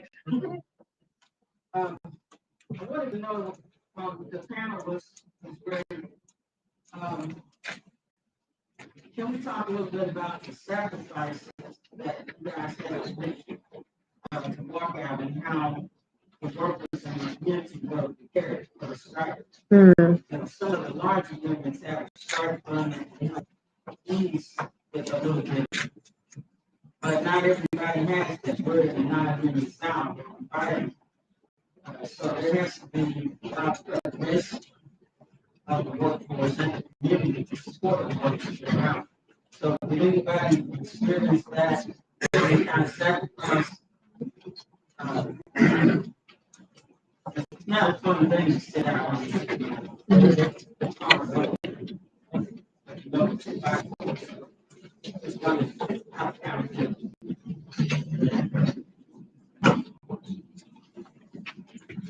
Sí, nosotros la verdad cuando comenzamos no estábamos preparados porque no sabíamos nada de eso, si un sindicato y en el apoyo pues no teníamos ni idea a lo que nos íbamos a arriesgar, pensábamos que no tenían el caso luchar contra la compañía, pero como les decimos que conocimos a la organización de Venceremos y Venceremos nos dio unas juntas donde nos empezamos a preparar y formamos un grupo donde ese grupo éramos los que estuvimos dialogando con los de la compañía. Nosotros éramos la voz de todos los que estábamos en esa lucha. Éramos un grupo como de 6 personas, pero todo fue con organización de parte de Venceremos y con el apoyo de esa organización. Así fue una lucha bien difícil porque muchos no creían que íbamos a lograr nada. Todos decían, la mayoría decía que íbamos a hacer con una compañía tan poderosa que siempre nos había intimidado, y yo llegué a pensar también que no tenía caso. Los primeros días no me sentía segura de que luchar con eso, tenía miedo, y yo creo que la mayoría teníamos miedo, pero después yo me quedaba pensando, si ya nos están diciendo que la compañía va a cerrar y solo nos quieren dar $1,000, entonces mi pensar era qué vale más $1,000 o mi dignidad. Y me di cuenta que mi dignidad valía más que $1,000, que no me importaba, en ese momento no me importaba si me corrían, si perdía lo que perdiera. Creo que luchar era lo último que nos quedaba y esa era parte de nuestra dignidad. Y gracias a Dios logramos mucho, porque con esto nos dimos cuenta de que las compañías, aunque sean poderosas, pueden llegar a sentir miedo de nosotros, porque nosotros somos los que les damos la fuerza a ellos, nosotros somos los que trabajamos para que ellos crezcan. Entonces, sin nosotros, ellos no son nada. So yeah, at the beginning, we didn't know what the risks were. We just really didn't know what we were facing. So, but then we had this demos, and so we started organizing. We started preparing for the fight, and we had a group of us that were in dialogue with the company. So there were about 6 of us who were in that leadership, who were doing that, and with the support of the demos. So it was a very difficult struggle because there was many people didn't believe we could achieve what we were fighting for. This was a very powerful company, so we weren't sure what we could do. And I had those same fears myself. I wasn't sure what we could do the first few days. I was very fearful, but then I was thinking, well, this company is going to close down. They're just going to give us $1,000. So what's more, that $1,000 or my dignity? So it doesn't matter if I'm fired. I have to fight for my dignity. And thanks to God, we were able to achieve what we wanted to achieve. And this was a very powerful company, but we had to overcome our fear. And we knew that we could do more than the company because the company wasn't anything without the workers.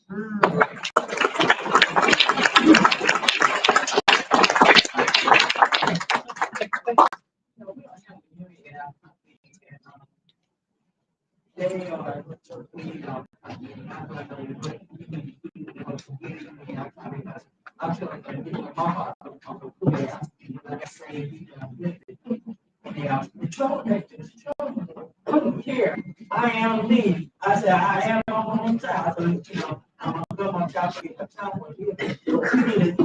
And they do anything they can now to push me out. But I told them from the get-go, if I gotta go, I'm gonna clean the whole house. Yes, I do that. Yeah.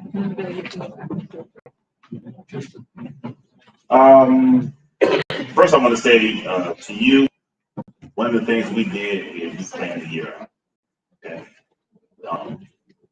You have to plan for any time you want to go on strike. So what we established was a app. And in that app we had calculators to determine your wage, how much money you need to put aside. And when you put that money aside, you keep it to the side because that's strike. So you have to establish your own strike. We have a strike fund for our union members. We have 340,000 union members in UPS. We have about close to 400 million in strike funds. And it's not going to last a long period of time. So you have to put money to the side to yourself. So that's that question. As far as you were concerned, when it comes to organizing, you have to get at least 50% or more of the people to organize. Yes, sir. I get it. Because we tried to do it before, and then you go and all that. I used to work to I was there, and I worked with the family. I worked there, I was shocked, and I was trying to tell them, some of the kids scared you, but they're scared, they're scared of the like that is how I know, but the camp service. And they tell them, no, don't do this, they got all these signs of, don't let kids stay in. Once you let kids stay in, they're not gonna do anything. Well, legally, I would say, in order for you to certify, you have the majority of your people to certify. You're in the right work state, not like New York. So if you don't have people certified, the company can use that Here's what companies will do. Company will send people, they will pay people to come and bust you up. So you have to stick together. So in forming a union or getting a taxi union, I mean, you can always call teacher with local 71. We want to help you. What I will tell you is you have to have at least, I would always say 70% of your people invested in doing it. Because if you don't, you're going to lose some of the people in the fight. So you have to over manage. So if there's 10 people there, you have to have at least seven people that want to be on you. Because of those 7 people, you're going to lose 1 or 2. And if you lose more than 3 and you're under 50%, you're not going to get certified. They used to intimidating when I first started with my union. You can't wave in your handbook, or whatever you give them a handbook. Wave in your handbook. Until now, well, you know, it's not unified. Everybody's not wearing the same shirt, everything. I can wear what I want. I'm never really get on me. They were around my husband. Until the point that my husband had a heart attack. And he got out of there. I didn't want no more. Educate, communicate, organize. I say these words to you because those are the keys to success. Educate on what your rights are so that no one can tell you anything other than what is actually given. They don't even use the handbook. Organize and getting all your people together. Make sure everybody's fighting for the same cause, for the same direction. Mobilize. Getting out there on the streets, talking to other people, having their investment in your fight to your community around you is a part of that organization as well. So if the community is fighting anything, that's more pressure on the company itself. You communicate. Articulate what you want. Explain to them what you want. Put all that out in communication form so they know exactly where you're coming from. You all collectively are bigger than the company that you're investing in. But you have to have the amount of people to certify to be. I would never tell anybody to try to organize with less than 7%. Because the company is going to beat down a percentage of that 7%. Not just so honest. A lot of people are not as strong as you. So you have to have a number of people where if you lose a couple, you're still gaining the unit. They come along once you're in there. You know, a lot of people love the spot. A lot of people don't love the lead. But you have to have enough people to lead in order for you to go down there. Does that make sense? Sorry. What company do you work for? So Billy's gonna also speak to the question, and then Chris and Gaza, which, and that's not all we can handle, right? So go ahead. Sister, whatever the company is that you work for, Not your farm. what is it? Not your farm. Trucks come in there, don't they? Say trucks come in there, don't they? Come and go. All right, come and go. The thing is they do that, they're trying to take it and put it in a hot. But it's very hot. And that's subject to an LRB charge.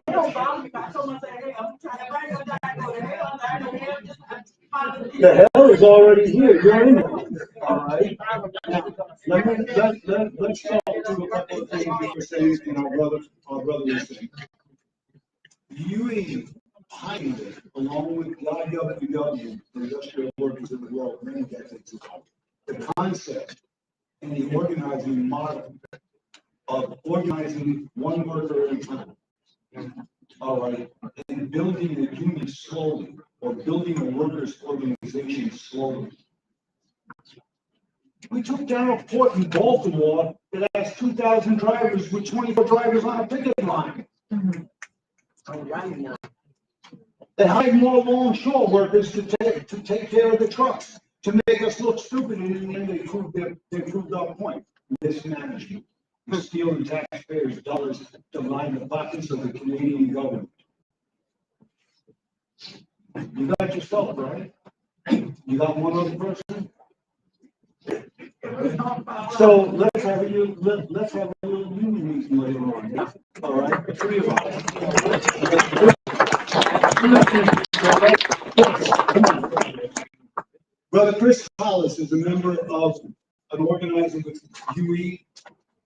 and an organizer, TMJ.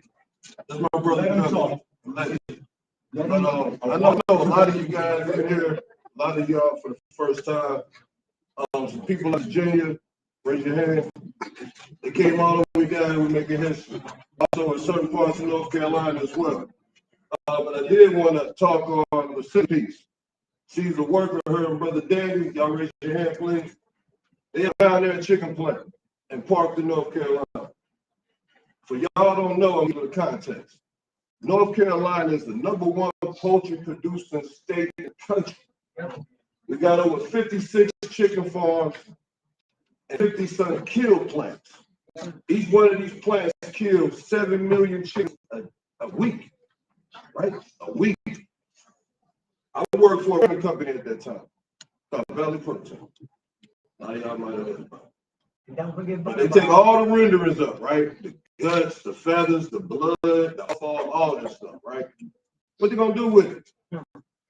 Biofuels, women love makeup, so you wearing it. Cosmetic products, right? Lipsticks, facial, all that. Come out of chicken waste. But they're making billions of dollars off of the labor of the workers. Billions of dollars. What Lucinda and Daniel are going through is the same disparities. This past quarter, they died. One of the workers, she's not here, Sister Jeanette, I gotta call out. Been there 32 years. They gave her 25-cent raise. They making millions a day off the labor. It ain't the chicken, so let's get that out of the picture, right? It's your hands. It's your labor. That's how they making money. When I was with Valley, they were working as like Hebrew slaves, making bricks with no straw, right? This was during the pandemic, when Trump had an executive order to a lot of city workers, a lot of private corporations. When we was on lockdown, when y'all was on lockdown, we put it like that, we had to work. We had to drive in trucks 14 hours a day, haul this way. Chicken workers. Chicken prices go up. Y'all remember that? It went like 12 pack of chicken wings, used to be like $12, like $24, right? But your wages ain't going up, so let's figure that out. So during that time, we said, hold up, enough is enough. I'm gonna make long story short because a lot I can't talk about. But we organized 1 plant out of 4. Then we got 3 out of 4. Then it could put so much pressure, the workers were getting killed. They were dying. We worked hand in hand with them, but dying. Right? Either dying of COVID or they dying of asphyxiation on job. Gas poison, they being found in the pit, 10 feet deep for 4-5 hours, nobody knew they were there. Right? They take off the area where they died for 24 hours and they put everybody back to work. Back to work. Where the bodies are chalk lined up, they back to work. That's how they look at us, right? It's our labor. At the end of the day, their labor stop, their money stop. So we have to understand our power when it comes to that. They work tirelessly. But I'm going to put something in the context. When we organized them plants, we made them serve. We were trying to unite. We were tired. We banded together. They sold the company for $1.1 billion. Google it. Like I said, a lot of stuff we can't talk about. The workers, they got their just deserves. You feel me? They knew their power, knew their worth, and they made the company sell. Difference is, the new company, same practices as the old company. So it starts over again. So this is a vicious cycle of labor that they feeling every day. And I got y'all. We just got to get the organizing meeting going. But that's why I need to get with Tyson. And see, this is a bridge. But we bridging everybody together. Yeah. What they did in Arkansas or wherever, they could do it in North Carolina.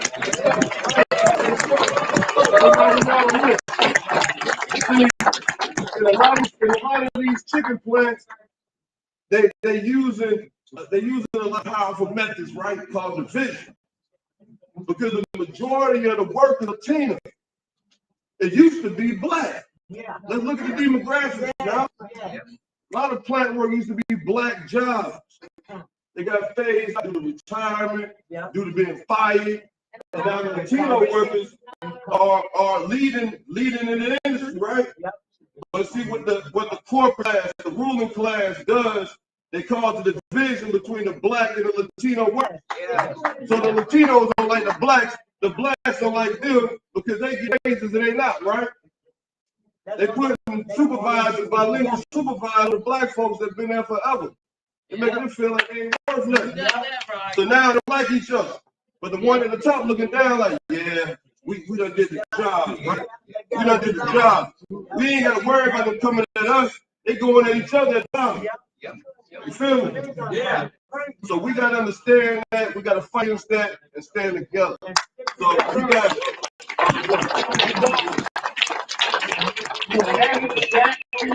Chris and I, everybody up here and everybody in this room and in rooms across the world are talking about.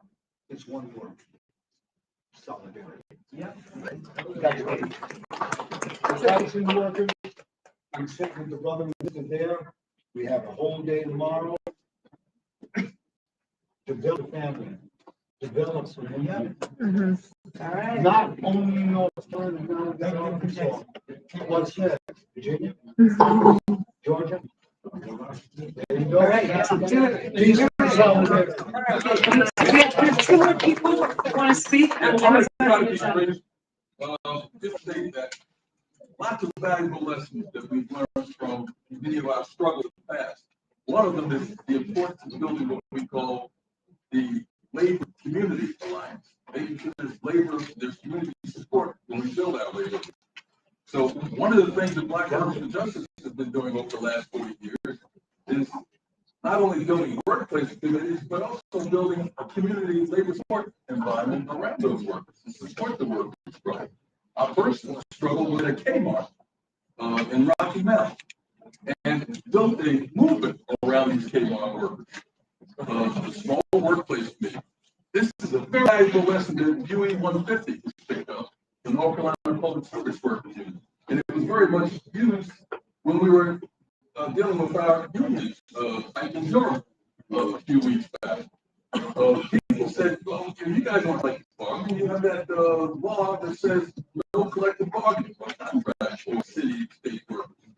So we didn't have a big union treasury or reserve to help our workers. But we could call upon the community. That's what we did. We raised $36,000 by building a labor support group. That's what we called upon our other chapters. One thing that Black Social Justice has always fought for and argued for is that we can't organize one plant at a time or one workplace at a time.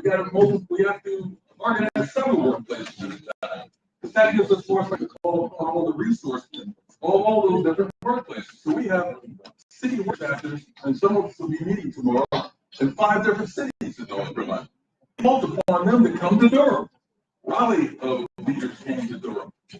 Charlotte workers came to Durham. We had different workers come to Durham. Same thing with Rocky Mount. When Rocky Mount began with their fight down with the city council sanitation workers. Again, we call workers in from other cities. We have to develop some creative strategies. Hopefully we'll talk about it during this school. How to build, unity of action amongst people in the same sector. How to build community labor support movement and organizations around our workplace strikes and strikes. This is essential, particularly in the South, where they don't have great unions, big unions, don't have a large number of public sector workers unions due to the laws that ban collective bargaining. So let's talk about some of this tomorrow and try to come up with some creative ways to dig in, learn from each other, and try to build a stronger movement. So I'm looking forward to tomorrow, and I'll be out of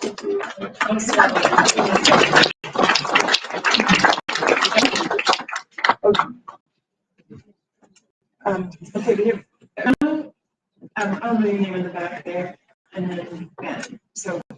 I just want to, the guys are talking about now having money available to the community, for little funding, social connections between the community.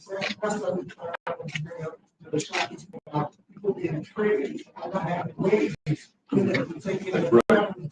So without a big strike fund, they were able to produce enough to support them for the days that they want. That's right. Yeah, no, good point, good point.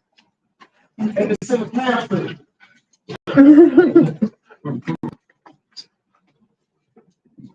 I'm very excited.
So is that a question for panel members? Does anybody have an answer for that question?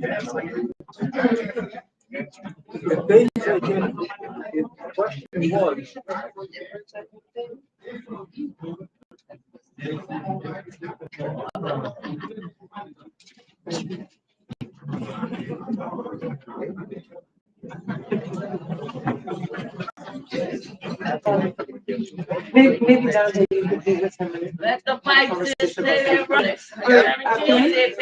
Show will. Show will. Hey, my name's Ben. I'm a UAW member. I had a truck manufacturer in North Carolina. I was, inspired by the whole discussion here, inspired by Pamela and talk about just as a side note, there's a lot of UAW members in North Carolina, DTA plants across the state, 4 days, and there's, thinking like these 4 UAW members on strike next year. When our contract expires, that's probably ever 8,000 workers across the state, and Western Star trucks, Freightliner, buses. And I was just going to ask a quick question to Pamela about what are some of the things that the union won, and I'll say that an inspiring thing for me was watching, the older veteran workers fight for the younger workers, fight for the 2-tier system, and also discussing fighting for the entire working class. And we're fighting for a better world for all workers, not necessarily working unit, but workers everywhere. To answer that, one of the main things that really drove me to that strike line, and I was there 5 days. I had to be there one day, which was $500 a week. It wasn't making my house payment. Wasn't that great? Right. That I did it 1 day a week. I was there 5 days a week. And my strike team were younger members. They come in after me. After 2019, when General Motors capped their parts warehouses at $25 an hour, never make any more than that. They're working beside me, beside their brothers and sisters who are making, give them more than. So the main thing for me was we got rid of that. That's happening. We can take that $25 cap. And if Mary wants to call me, I can tell her to. It doesn't exactly. It does not apply anymore. My daughter has been at General Motors. I sold her some Freightliner for 3 years. When if this contract ratifies, she goes straight to top pay. And then she'll start earning the percentages that we get in this contract. So what took me 8 years to get, she's gonna get it in 3. All right. She's gonna get it in 3. that was a real main win for me was the win, because like I said, it's also personal to me, because I know when I retire, she can take care of her and her kids. I don't have to worry about moving back home. And I'll be happy. But they didn't win that. They took that away. We make the same thing production on that. We make the exact same thing. They gave production, they had production where if you worked at a production plant, you could not transfer into a CCA. General Motors called us the playground of General Motors because the warehouse is not as hard on your body as assembly is. So we didn't make what assembly. We do now. We're all General Motors. It don't matter what you do, you work for General Motors. Now assembly, when a job is open, they can't take somebody off the street and bring them in. They have to post staff through the company and assembly and come in and CCA now, which is huge. Very huge. Like I said, I stole my daughter from Freightliner. She's on the engine line. She knows about starters. And starters look like you gotta get out of there killing yourself. So yeah, it's very hard. My hat's off to you. Another thing they want is more vacation time after 20 years. Vacation's huge. Because everybody needs to get away from work. Yeah. So they won that. They had, after 20 years, you get an extra 40 hours, which is, I mean, for 20 years, then you got 200 hours of vacation. I don't have that much. Right now, I have 2 weeks left to take. I don't know when I'm going to take it. I'm probably going to buy it back for it. Because I just don't have, if I'm not working, gotta have something to do, so I just. Don't help me raise them now.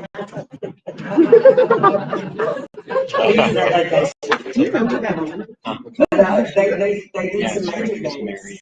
They, think it was, it said cost the company $7 million in their games. Monitoring. So that was a huge win for us. We did not get pensions back. For our younger members, they want a pension. For me, I want them to leave that alone. Just keep building my 401k. I'm gonna be good. Because they up what they're gonna put in our 401k, 10%, which is absolutely unheard of from a company that would do that. We gained a lot. So, those are probably our main things that we were really pushing. We did get the cost of living back. I didn't speak to that because I really got the formula, because we never had cost of living. I do know that it's gonna add hugely to my hours, how much I'm making when they calculated. When they did the contract, they calculated COLA, the cost of living, on the lower side. So they calculated, we can expect to get more than what calculated, but be safe to go on the lower side. So yes, after talking to some veteran members at our last conference, I found out what COLA was. I'm really excited. I'm really happy to have it. You're almost at 33%. Plus COLA, so almost 33% is what I figure out to you. 30% less over the life of the contract. Be glad you didn't give me $1. Well, I tell you what's All right. Well, I know there are a couple of questions out there, but we're kind of out of time. We're past our time. So most of the panel members will be here the whole weekend. So if you have additional questions or comments, say them up or even come up now and talk to them. But I want to thank them. This was very inspiring. I'm really honored to be on the same panel with y'all. It's an incredible evening, and thank you all for coming tonight. We'll see you all tonight.